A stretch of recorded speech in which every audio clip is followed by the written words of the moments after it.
As a minister, I was not particularly impressed, or particularly as a DCMS minister, I was not particularly impressed by Nadine Dorries. But I want to speak about a subject that cuts to the heart of justice, truth, public trust in our institutions, the case of Lucy Letby and the growing storm surrounding her conviction, most recently ignited by the former health minister, the former DCMS minister, Nadine Dorries. Letby, once a neonatal nurse at the Countess of Chester Hospital, is serving 15 whole life sentences for the murder and attempted murder of babies in her care. And the media, the courts, and much of public interest considered her Britain's most notorious child killer. Yet a tide of dissent is rising from doctors, statisticians, lawyers, and now politicians questioning whether this may in fact not be the gravest miscarriage of justice in modern British legal history. Nadine Dorries began life as a trained nurse and a former Conservative minister. She became an unexpected but vocal advocate for Letby's case to be reviewed. She's written, to my knowledge, at least 3 really strong, well-researched, well-written articles in the Daily Mail. She recounts how Letby herself requested Dorries be placed on her approved visitor list, only for the application to seemingly vanish into a bureaucratic black hole. Dorries sees this not as an administrative error, but as a sign of institutional discomfort with her outspoken commentary. And her concern is not emotional, she says, but grounded in her professional experience and knowledge of the NHS.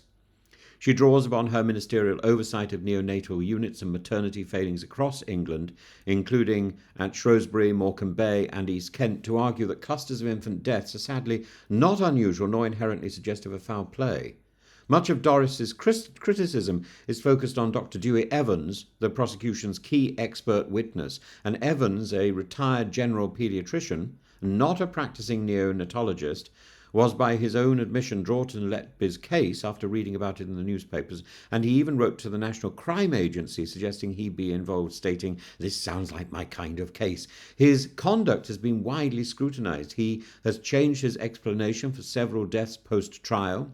He made inappropriate, even misogynistic comments in public forums, suggesting Letby had a crush on a doctor and insulting critics who questioned his methodology.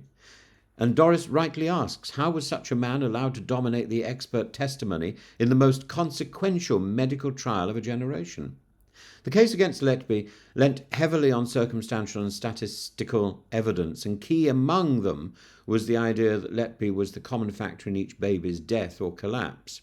But this argument is unravelling. It's emerged that swipe card data used to place her on shift during several incidents was mislabelled. Other deaths in the same time period were omitted from prosecution charts, and no medical expert was called by the defence to challenge the prosecution's assumptions. As Professor John O. Quigley of UCL has said, there was nothing out of the ordinary statistically in the spike in deaths. In other words, the pattern might not point to murder at all, but to wider systemic failures. Perhaps the most startling is that there's no forensic evidence tying Letby to any of the deaths. Some babies were said to have been injected with air or insulin, but the samples were not properly preserved or tested in forensic labs. The Crown Prosecution Service has admitted to this failure.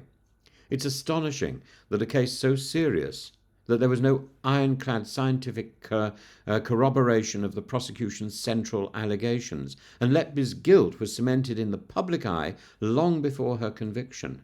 Her case has echoes of Sally Clark, another mother accused and wrongly convicted of killing her children based on flawed expert testimony. Dorries draws this comparison expertly and explicitly, not without reason. And moreover, there's a political discomfort here. With the Post Office Horizon scandal still fresh, public confidence in institutions, from the courts to expert witnesses, has been badly shaken. And if Letby's conviction does prove unsafe, the consequences for our legal system and public accountability will surely be enormous. The Criminal Cases Review Commission is assessing Letby's case with a possible referral to the Court of Appeal next year, and a successful appeal may take until 2026. Meanwhile, 3 hospital managers have been arrested for potential gross negligence, manslaughter, but they cannot be charged unless Letby's conviction stands. And Dorries suspects the timing is no coincidence, perhaps a warning shot to deter the CCRC from acting, or an attempt to anchor Letby's guilt in the public mind through association. And one need not believe Letby is innocent to acknowledge that serious doubts have been raised about the fairness of her trial, that in a democracy governed by law, that's enough to warrant a proper and urgent review. Nadine Dorries may seem an unlikely crusader for justice, but in a country still reeling from institutional betrayal, it may fall to such unlikely figures to ask the questions others are too timid to pose. And we owe it to the truth and to the babies who died to be absolutely certain that we got this right, because if we didn't, then Lucy Letby is not the only victim. And I salute Nadine Dorries for all the hard work she's put in to raise this issue, along with Sir David Davis and others.